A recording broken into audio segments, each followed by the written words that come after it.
So here we need to create our hero class, right? And so we don't have much so far. We have a driver, right? But we need to go ahead and fill up our map with objects, right? So we need to have a monster object, a townsperson object, a hero object. So I guess our next step or our first step should have been to create those objects, right? So we would say something like hero H or hero is equal to new hero, right? But in order for that to run, we need to have a hero class, right? So then we're going to make a hero class. And then what you kind of want to think about when you're making these classes, right, for townsperson, for hero, for sword, and all these other things, is what instance variables do I need, right? And so we're working with this 2D array. So the hero needs to have a positional information, definitely, right? So X and Y. So let's go ahead and do that. We'll say private int xpos, and then we'll do a private int ypos, right? And this is just a quick reminder that a class represents an object that contains a set of variables, right? That's the whole purpose of having the object, so that we can, have a set of variables that will be contained in a single variable, just for like organizational simplicity. And also if you have a method that you want to return two values, right? Like if you have a blackjack game and you want to return the two cards, right? Well, you can't do that in Java. But if you have them set up as an object, right? Like you have a hand object, and that hand object has two cards in it, and those two cards have like a suit and a number. Well, then it's very easy to pass sets of data back and forth, right?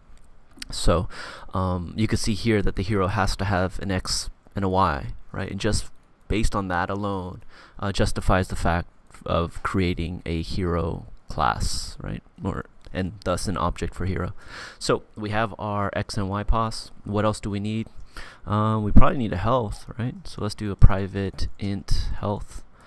And I don't know, I'm not sure at the moment what else we need, but as you continue to code, you'll probably be coming back here and adding to his list of instance variables, right? And so the next thing we need to do is build the constructor. So it's like public hero. I think that's the right syntax, right? And ideally there should be like a multi-argument constructor here, but for our simple game we don't need one, right? We could just go ahead and initialize these guys to set values. So then we'll like get rid of the private here, get rid of that there, and I'm sorry, we don't want int in there, right? We'll do that. And our xpos is going to be the bottom left corner, I think is what was described in the description. So we're going to set that to 9, and our ypos is going to be set to, I think our xpos is going to be set to 0, the first column, right? And our ypos is going to be set to 9, the last row, right? Which would put him in the bottom left corner of the screen. And then our health, will set that equal to 100. Yeah, and I think that's about it, right? Oh, no. We need a weapon, right? So let's say private, weapon. Like, maybe we can have here sword or something like that, right? Yeah, so then what I want you to do is for his weapon, right? He starts out with the dagger, and then he gets the broadsword, is to have a class called weapon, where the weapon that he's holding is an object of type weapon, right? So then you might be thinking to yourself like, well, why don't I just have an attack variable that signifies how much damage he's going to deal out? Well, you could do that, but if we scaled this game up, the weapon would have additional attributes in addition to like an attack power. It would probably have a weight, right, which would have to do with the calculation on how many times he could attack in a certain amount of time. or in relation to the enemy, right? Based on the enemy's speed or whatever it is. The weapon could have other attributes like range, right? Where if he has a bow, that can attack like 3 spaces away, or if it's a dagger, he can only attack from 1 space away.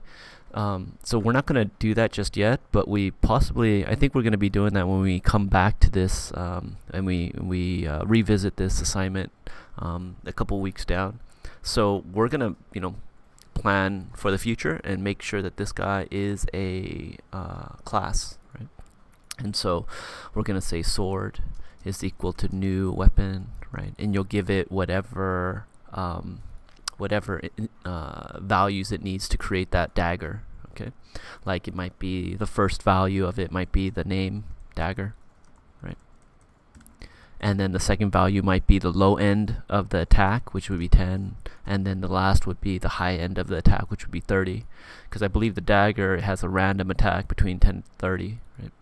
So yeah, and then that means you got to make the weapon class, right? And so yeah, that's what you want to do here. And after you make your hero class, you probably want to create all your other classes, right? Your monster class, your townsperson class, and then create them in your main, right? So we're gonna go ahead and make sure when we're here, the first thing that you're gonna do is create objects, right? And then we're gonna generate the map,